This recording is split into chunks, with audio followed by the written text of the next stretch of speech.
AQ2 जानबूझकर result में back लगाया जा रहा है और लालच है पैसा। मैं ऐसा क्यों बोल रहा हूँ? आज की डेट में जो AQ2 से रिलेटेड अपडेट आई है, AQ2 की जो नई नई करतूतें निकलकर सामने आ रही है, सब कुछ आपको वीडियो में बताने वाला हूँ। आप लोग बस वीडियो को पूरा वॉच करना और सपोर्ट करना। परीक्षा एजेंसी जो है एग्जाम कराने वाली, वो छात्रों का डाटा लेकर फरार हो गई है। ये भी नया मामला आज के न्यूज़पेपर में आया है। चलिए आपको समझाते हैं। और हाँ, चैनल पर नए हो तो यार फटाफट से चैनल को सब्सक्राइब कर लो। मैं आप लोगों के लिए इतना कुछ कर रहा हूँ, तो आप लोगों का भी फर्ज बनता है चैनल को सब्सक्राइब करने का। यहाँ पर आप लोग देख सकते हो, ये न्यूज़पेपर में अपडेट आई है। इसको आप लोग पूरा ध्यान से समझिएगा, मैं आपको यहाँ पर समझाता हूँ। राजभवन के सवाल पर बीसी का विस्फोटक जवाब। अब देखो यहाँ पर मैटर क्या हुआ था। जो एग्जाम कंट्रोलर थे, उन्होंने जो वर्तमान कुलपति प्रदीप कुमार मिश्र जी हैं, उनके ऊपर आरोप लगाए थे। तो उसको लेकर प्रदीप कुमार मिश्र जी, जो आपके वर्तमान में कुलपति हैं, इन्होंने राजभवन के सवालों का जवाब दिया है, वो भी विस्फोटक तरीके से। देखो क्या बोला गया है यहाँ पर। जो कुलाधिपति की प्रमुख सचिव कल्पना अवस्थी हैं, उन्होंने कुलपति से सवाल पूछा। जब अनुराग त्रिपाठी जो आपके एग्जाम कंट्रोलर है, जब उन्होंने इनके ऊपर आरोप लगाया, तो यहाँ पर ये सवाल पूछती हैं। देखिए क्या पूछा इन्होंने कि परीक्षा के डिजिटल मूल्यांकन एवं रिजल्ट प्रोसेसिंग करने वाली एजेंसी का 1 साल से भुगतान क्यों नहीं किया आपने। उसके बाद दूसरा इन्होंने क्वेश्चन पूछा कि भुगतान न होने से रिजल्ट अपडेशन मार्कशीट प्रिंटिंग का कार्य 35 दिनों से बंद है। मतलब 1 महीने से ज़्यादा हो गए हैं, बंद है। ना तो रिजल्ट अपडेट हो रहा है, ना तो मार्कशीट प्रिंट हो रही है, जिससे आगामी परीक्षा फॉर्म भरे जाने से छात्रों को प्रॉब्लम हो रही है, मतलब असुविधा हो रही है। तीसरा क्वेश्चन इन्होंने पूछा कि परीक्षा ठीक से कराने का उत्तरदायित्व कुलपति का है। 3 माह के अंदर एजेंसी कुलपति नियुक्त कर सकता है, परंतु बिना टेंडर के नई कंपनी का को कार्य क्यों दिया गया, कारण स्पष्ट करें। चौथा सवाल इन्होंने पूछा कि नई फर्म को कितनी दर पर कार्य दिया गया। नए फर्म बचे हुए 24 दिनों में कार्य पूरा नहीं की, जिससे छात्रों में असंतोष है। उसके बाद इन्होंने बोला कि डिजिटल मूल्यांकन एजेंसी का टेंडर 27 दिसंबर को पूरा हो गया, लेकिन कुल सचिव ने नए टेंडर की नई मतलब कार्रवाई नहीं की। ये सूचना कुलपति को दी, फिर क्यों ऐसा हुआ। ये इनके सवाल थे 5-6। अब इसके बाद देखिए जो आपके कुलपति थे, उन्होंने क्या बोला। पहले क्वेश्चन पर उन्होंने बोला कि मेसरा आरएमसेट, यहाँ पर जो भी कंपनी है, RMS techno solution private limited के खिलाफ उत्तराखंड में परीक्षा की शुचिता भंग करने के आरोप में पेपर लीक मामले में एफआईआर दर्ज है। मालिक और कर्मचारी जेल में है। तो उन्होंने यही पूछा कि जब इन्होंने पूछा कि आप डिजिटल मूल्यांकन वाली एजेंसी को भुगतान क्यों नहीं किया, तो इन्होंने कुलपति जी ने कहा कि जो एजेंसी डिजिटल मूल्यांकन रिजल्ट अपडेट करती थी, उसका जो कर्मचारी है और मालिक है, उत्तराखंड पेपर लीक मामले में इस समय जेल में है। उसके बाद दूसरे क्वेश्चन पर उन्होंने पूछा कि जो रिजल्ट अपडेट नहीं हुआ, इस पर इन्होंने जवाब दिया कि एफआईआर और परीक्षा की शुचिता भंग करने से संबंधित प्रकरण पर नोटिस भेजे जाने के बाद कंपनियों का छात्रा मतलब कंपनी छात्रों का डाटा और सिस्टम लेकर गायब हो गई। देखो यहाँ पर कुलपति जी ने क्या कहा। इन्होंने पूछा कि रिजल्ट अपडेशन और मार्कशीट का काम क्यों रुका है 35 दिनों से। तो इन्होंने बोला कुलपति जी ने कि जो मास्टरमाइंड था, मतलब जो मालिक था और जो कर्मचारी था एग्जाम कराने वाला एजेंसी, वो तो उत्तराखंड मामले में मतलब फंसा हुआ है, जेल में है। और वो जो कंपनी थी जो छात्रों का रिजल्ट देख रही थी, वो कंपनी छात्रों का डाटा और अपना सिस्टम लेकर गायब हो गई, मतलब छात्रों का डाटा भी लेकर गायब हो गई।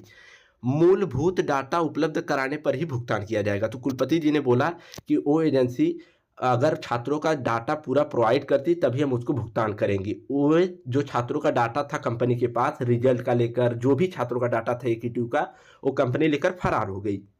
तो कंपनी को हम पेमेंट क्यों करें, जब कंपनी हमको डाटा देगी छात्रों का तो हम पेमेंट करेंगे।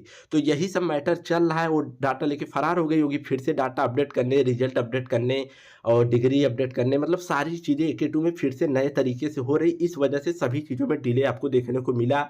और जो एग्ज़ाम फॉर्म 10 तक भरा गया, पेमेंट 10 तक की गई, पेपर 4 जनवरी से स्टार्ट हुआ, ये सब जो माजरा चल रहा है सब इसी की देन है, जो एग्जाम में ये सब घोटाला घोटाला हुआ है।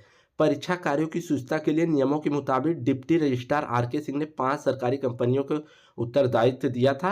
यहाँ पर देख सकते हो इन्होंने सब कुछ बताया कि जो हम कंपनी इस समय मतलब कंपनी को रखे हैं, वे 12 पैसे फ्री कापी, मतलब 12 पैसे प्रति कापी की दर से काम करती है, जो पिछली कंपनी की दर से कम है। मतलब जो पहले कंपनी कॉपी देखती थी, चेक करती थी, वो प्रति कॉपी जितने रुपए लेती थी, उससे कम में ये कंपनी काम कर रही है, जो इसमें हम करवा रहे हैं। तो ये सारा मैटर चल रहा है AQ2 में। और यहाँ पर कोई दो राय नहीं है कि छात्रों की बैग जानबूझकर लगाई जाती है, क्योंकि जिस प्रकार से घोटाले आ रहे हैं, जिसमें कुलपति के ऊपर आरोप लग रहा है, एग्जाम कंट्रोलर के ऊपर लग रहा है, और जो आपके पुराने कुलपति विनय पाठक जी हैं, इनका हाल तो आपको पता ही होगा, सीबीआई में इनकी जाँच चली गई है। तो ये सारा मैटर है। तो अब मेरा सिर्फ़ एक ही सवाल है कि छात्रों की जानबूझकर बैक क्यों लगाई जाती है? यहाँ पर देखो आप लोग। तो यहाँ पर आप लोग देख सकते हो, अभी मैंने 2 दिन पहले वीडियो डाली है, 300 लोगों ने लाइक किया और इसमें जितने भी कमेंट हैं 128 के लगभग, किसी भी कमेंट में कोई भी ऐसा छात्र नहीं होगा जो एके-टू के सपोर्ट में होगा। तो सबसे बड़ा रीज़न ये है कि कोई एक छात्र ऐसा आके बता दे कि हाँ, वो एके-टू के सपोर्ट में है, एके-टू की कार्यप्रणाली से संतुष्ट है। पूरे एके-टू में जितने भी छात्र पढ़ते होंगे, जितने भी मतलब 2, ढाई, 5 लाख जितने भी बच्चे पढ़ते हैं, कोई ऐसा अकेला छात्र नहीं है जो एके-टू के कामों से, उसके रिज़ल्ट से संतुष्ट हो। तो इससे साफ बातें ज़ाहिर होती है कि एके-टू यूनिवर्सिटी जो है, अपने आप में कहीं न कहीं अपने कार्यों से फ़ेल हो रही है और छात्रों की नज़र में गिर रही है। क्योंकि जब आप गलत काम करोगे तभी छात्र आपको इतना हेट करेंगे। कोई छात्र ऐसा नहीं चाहेगा कि अपनी यूनिवर्सिटी के बारे में ऐसा बोले। और जब मान लीजिए आपने किसी छात्र की बैक लगा दी रिज़ल्ट में, तो चैलेंज इवैल्यूएशन डालता है। उसको 5 नंबर आप देते हो कॉपी चेक करने के बाद, उसके बाद चैलेंज इवैल्यूएशन में उसका नंबर 40 हो जाता है, 5 से 40, तो इसका ज़िम्मेदार कौन होगा? कॉपी आप गलत चेक किए, एक बार वो मान लो 5 नंबर है, अगर 7 नंबर हो जाता तो मानते हैं कि हाँ, कॉपी में कुछ वेरिएशन हुआ है। लेकिन डायरेक्ट छात्र का 5 नंबर से 20 नंबर हो जा रहा है, 30 नंबर हो जा रहा है, 40 नंबर हो जा रहा है, तो ये गलत कॉपी चेकिंग का ज़िम्मेदार कौन होगा? छात्र से पैसा आप ₹2800 ले रहे हो चैलेंज वैल्यूएशन का, सिर्फ़ ₹1500 वापस करने की बात कर रहे हो, वो भी वापस नहीं कर रहे हो आप। तो ये आखिरकार क्या कहा जाए इसको? मिला-जुला कर यही कहा जाएगा कि छात्रों को बस लूटा जा रहा है, छात्रों के पैसे से एजेंसी खेल रही है, एजेंसी अपना पैसा कमा रही है, जो भी कुलपति थे, जो भी एग्ज़ाम कंट्रोलर थे, सब लोग थे।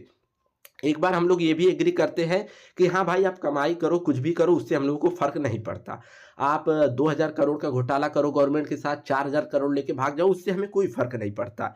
लेकिन आप हमारे साथ खिलवाड़ मत करो, हमारा रिज़ल्ट अच्छे से अपडेट कर दो, हमारी कॉपी सही से चेक कर दो, हमारी डिग्री सही से प्रोवाइड कर दो और सब कुछ हम लोगों का काम अच्छे से कर दो। उसके बाद आप भाई गवर्नमेंट से 2000 करोड़ लेके भाग जाओ, 3000 करोड़ लेके भाग जाओ, उसके लिए हम लोग कुछ नहीं बोलेंगे। लेकिन छात्रों के साथ मत खिलवाड़ करो यार, जो इस यूनिवर्सिटी के अंदर पढ़ते हैं। कितने लोगों की डिग्री रुकी है, कितने लोगों का रिजल्ट नहीं आया, कितने लोगों की जॉब रुकी है, इसका ज़िम्मेदार कौन होगा? आखिरकार ये छवि कब सुधरेगी? तो बस यही था, मुझे कुछ बोलना था, मैंने सोचा बोल दिया जाए और फाइनल रिप्लाई दे दिया जाए। बाकी आप लोग अपनी अपनी राय कमेंट सेक्शन में बताइए, आप एके-टू के सपोर्ट में है या नहीं है? एके-टू की आपने एके-टू में first year, second year, third year 1 साल, 2 साल, 3 साल बिताया होगा, तो आपको एके-टू का बिहेवियर कैसा लगा? यूनिवर्सिटी का जो कार्य करने का तरीका है कैसा लगा? आप लोग कमेंट सेक्शन में बताइए। बाकी अब क्या ही कहा जाए, वीडियो को यहीं एंड करते हैं, बाकी कोई और अपडेट आती हो तो वीडियो में आगे बताया जाएगा।